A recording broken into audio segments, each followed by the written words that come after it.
Hello student, हमारी 3 video पूरी हो चुकी हैं और ये चौथी वीडियो है जो कि थोड़ा भी कम रह गया था।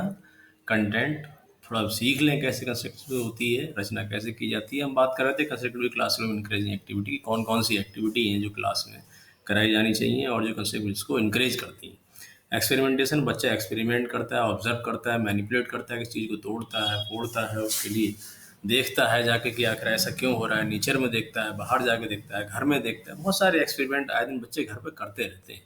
तो आप इनके लिए प्रमोट करें बच्चे के लिए। ऐसा नहीं है कि नहीं साहब ये क्या कर रहे हो, इसको ऐसे ही करते रहते हो। रिसर्च प्रोजेक्ट कॉलेज में भी या घर पे भी कुछ छोटे छोटे प्रोजेक्ट बच्चों को दिए जा सकते हैं, ताकि वो एक प्रॉब्लम छोटी सी जैसी वो चाह रहे हैं उसमें आप हेल्प करेंगे as a teacher, as a parents.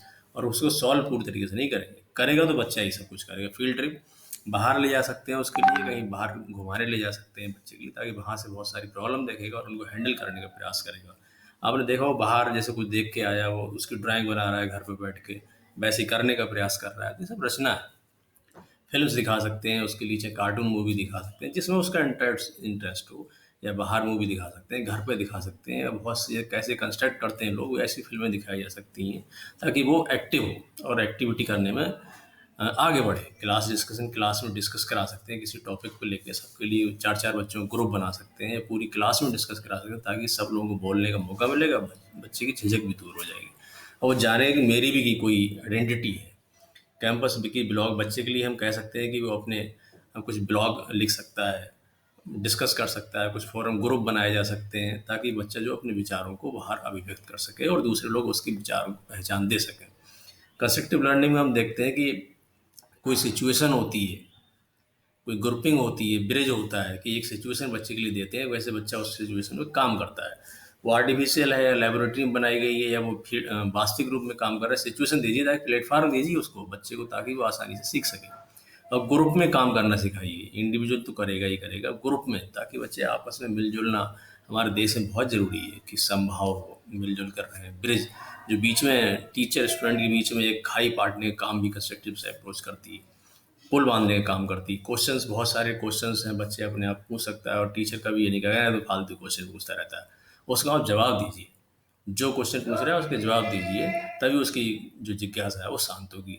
प्रदर्शन, एग्जिबिट्स, उसके प्रदर्शन पर ले जा सकते हैं आसपास के जो डिस्ट्रिक्ट लेवल पे, ब्लॉक लेवल पे, स्कूल लेवल पे, कॉलेज लेवल पे जो एग्जिबिट्स होते हैं दिखाइए, ताकि रचना का विकास हो। एनी हाउ हमें बस उसका माइंड को कंस्ट्रक्टिव बनाना है, रिफ्लेक्शन। और जब वो ये सब सीख जाएगा तो कुछ ना कुछ नया करने का प्रयास करेगा और नया बनाएगा, आपको ये दिखेगा कुछ नया है। कंसेप्ट लर्निंग मॉडल, ये मॉडल का कॉन्क्रीट एक्सपीरियंस। सबसे पहले बच्चा कोई चीज़ को देखता है ना, तो वो अमूर्त रूप में नहीं जानता है, वो पहले मूर्त रूप में जानता है कि ये एप्पल है। तो एप्पल को आप दिखाओगे ए फॉर एप्पल, तब वो देखेगा हाँ कि एप्पल है, सूंघ कर देखेगा, टेस्ट करके देखेगा, खा करके देखेगा। फिर तब कॉन्क्रीट फॉर्म होगा, मूर्त रूप में चाहिए। अमूर्त कुछ नहीं होता, उसको ऑब्जर्वेशन एंड रिफ्लेक्शन पहले देखेगा, अच्छा हाँ ऐसा होता है, इसका कलर ऐसा होता है, और फिर देखता है फॉर्मिंग एब्स्ट्रैक्ट कॉन्सेप्ट। और फिर उसके सामने आप जैसे ही एप्पल नाम लोगे तो उसके सामने एक एब्स्ट्रैक्ट फॉर्म में आ जाएगा, अमूर्त रूप में भी, कि ये एप्पल है, एप्पल की बात की जा रही। नी टेस्टिंग इन सिचुएशन, और नई परिस्थितियों में वो सीख चुका है उस चीज़ के लिए, अब ज्ञान का प्रयोग करेगा तो वो समझ चुका है। कंस्ट्रक्टिव प्रोसेस कैसी होती है, आखिर ये कंस्ट्रक्टिव प्रोसेस में होता क्या? स्टूडेंट परफॉर्म इंडिविजुअली, बच्चा ग्रुप काम तो अकेले करता है, आइडेंटिटी उसकी अकेले होती है, और स्टूडेंट वर्क इन ग्रुप, और फिर उन अकेले ग्रुप को, बच्चों को जो है एक ग्रुप में लाया जाता है। जैसे कई इसके मेथड भी हैं कि जिक्सॉ मेथड है, pair think, pair share method है, या अकेले सोचता है फिर पेयर में आता है, फिर उसके लिए शेयर करता है। Interactive dynamic learning and knowledge, फिर जो ग्रुप हैं, जो डायनामिक ग्रुप है, होमोजेनियस ग्रुप है, हेट्रोजेनियस ग्रुप है, उसमें आके वो जो है इंटरेक्ट करता है। सोशल कम्युनिकेशन स्किल, और उसके अंदर बहुत सारी सोशल, सामाजिक स्किल, बोलने की, नेतृत्व करने की, बहुत सारी ऐसी कौशल से स्किल्स का विकास होता है जो एकदम अपने आप में यूनिक होती है। अप्रोच ऑफ कंस्ट्रक्टिविज्म बात करते हैं, कई सारी अप्रोच है, 5E अप्रोच मॉडल।